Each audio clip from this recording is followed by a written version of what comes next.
Everybody, can you tell me the name of the man that invented the incandescent light bulb? We've been talking about him in the book that I'm reading to you. I really like this book, and I hope you have enjoyed hearing about Thomas Edison. Yes, that's his name. He was a very famous man, and although the history books don't say a lot about him, I love reading this book because it told me lots of things about him. And we're going to read a few more things today. This will be our last video about Thomas Alva Edison. Thomas was a very optimistic person. Do you know what optimistic means? It means hopeful, confident. He had that confidence that he was going to be successful, and he was very successful.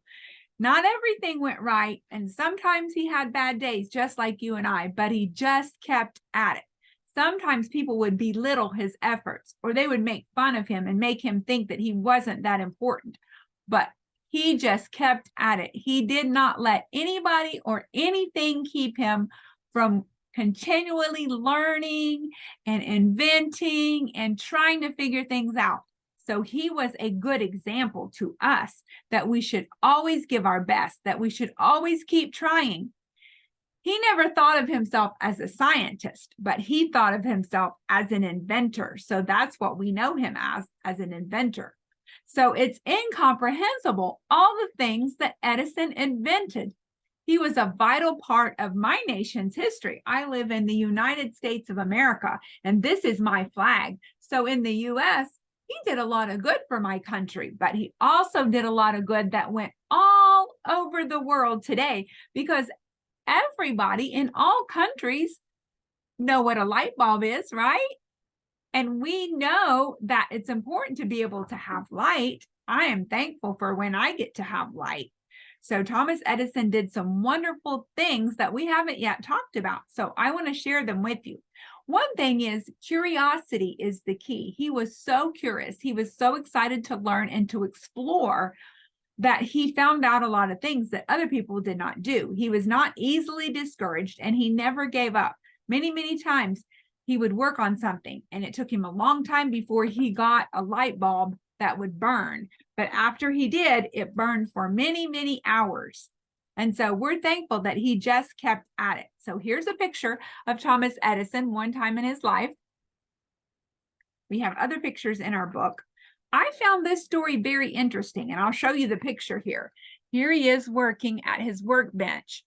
It says Edison at his ore processing plant in Odenburg, New Jersey in the mid-1890s. So he even did stuff like that. The plant was built to implement his invented process for separating low-grade iron ore from the worthless material found with it. No small operation. The plant had miles of conveyors, giant rollers that could crush piano-sized ore-bearing rocks, and the largest steam shovel in America. I thought that was neat. Then we go on to the other page here, and there's another picture of Edison. And I'll show you the picture in a minute. It says, in the library of his West Orange, New Jersey laboratory, Edison is using two of his inventions, the telescope on the desk arm and the Ediphone on the stand. The telescope mates the Ediphone. The Ediphone was a dictating phonograph with the telephone, so that when two people are talking on the telephone, the conversation of both parties can be recorded. This picture was taken in August 31st, 1914. So here he's talking on the phone, and he has two things that he invented, one that he could talk on and one that would record what he was talking on. Wow, that was a long time ago. I think that's pretty neat. Well, as we go through this book, I get to the back of the book, and there's a lot of facts. It says the chronological events in the life of Thomas Alva Edison. So I'm going to read some to you, and you go over them with me and think, okay, so he was born in 1847, and then in 1862, he printed and published a newspaper, the Weekly Herald, on the train. Remember when I told you about that, when he sold candy in newspapers? Then in 1868, he made his first patent. Remember what I told you what a patent was? We talked about it here. A patent is a legal document. Sometime you might want to go online and see if you can find out more about patents. They're very interesting. He had his first patent for the electrical vote recorder. So that was interesting. Then in 1869, he landed in New York City. He was poor and in debt. That means he owed lots of money, but he was not going to let that keep him down. Shortly afterward, he was looking for work and was in operating room of the Gold Indicator Company when its apparatus broke down. So they had something that broke down. No one but Edison could fix it, and he was given a job as a superintendent. So sometimes bad things happen to us, but other things happen that are good. So we just have to keep trying. In 1872, he began a 4-year period during which he conducted manufacturing of the telegraph instrument for Western Union. Have you ever heard of Western Union? Well, Western Union is still in business today, and lots of times people send money over the wires, and he was influential in helping Western Union. So then we go down in our book, and there's all these dates along here, and it says in 1875, he devised an automatic copying machine. In Edison's own words, toward the latter part of 1875, I invented a device for multiplying copies of letters called the mimeograph. And I remember when I was a girl in school, they would put it on there and you would turn the crank and go like that, and it would make copies come off. It was really neat. He later sold that machine to somebody in Chicago. So we go on down here. In 1877, he recorded Mary Had a Little Lamb on the tin-foil phonograph that he made. This was the first time a machine had recorded and reproduced sound.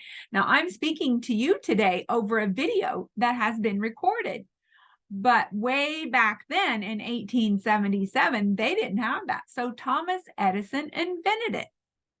Then in 1878, April 18th, he took the tin-foil phonograph to Washington, D.C.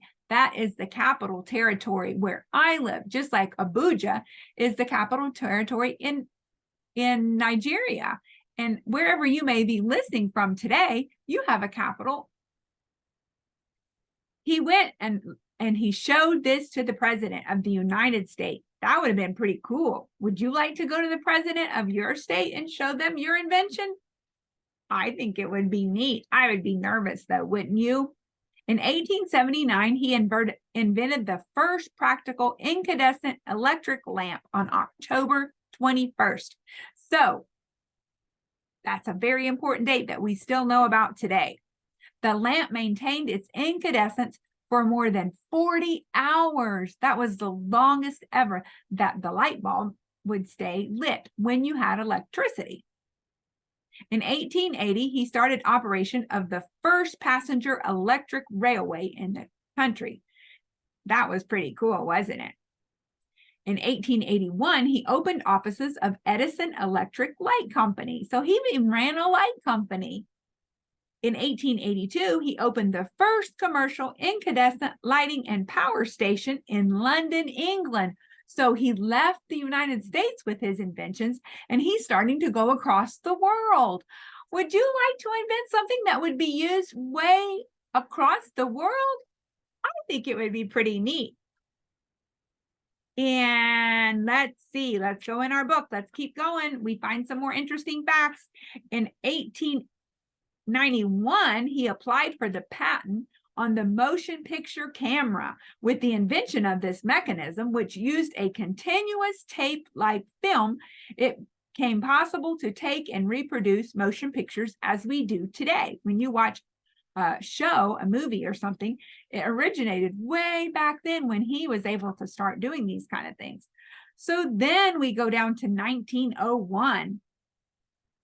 And 1902, 1903, he had more things. He had Edison cement plant. I didn't know that Edison had something to do with making cement. Did you? In 1903, he applied for a patent on a long rotary kiln for cement productions. He really had all kinds of ideas, didn't he? He just didn't have one idea with electricity, but all kinds of stuff. In 1914, Edison's great plant at West Orange, New Jersey, was destroyed by fire. That would really be discouraging, wouldn't it, if what you had worked for was destroyed? But he didn't let it keep him down. He started doing again. He started building more buildings, and he started having more things that he invented. And do you remember one of the last things I told you about last time that he invented before he passed away? You remember? Rubber. So the tires that we have today, we can say, thank you, Thomas Edison. I hope you enjoyed this time. And I was reading this wonderful book. I hope that you'll want to find out more about Thomas Edison, because there's a whole lot more to find out. So if you ever get to go online and go to Google and Google Thomas Edison, you'll find out more about this great inventor. Bye for now.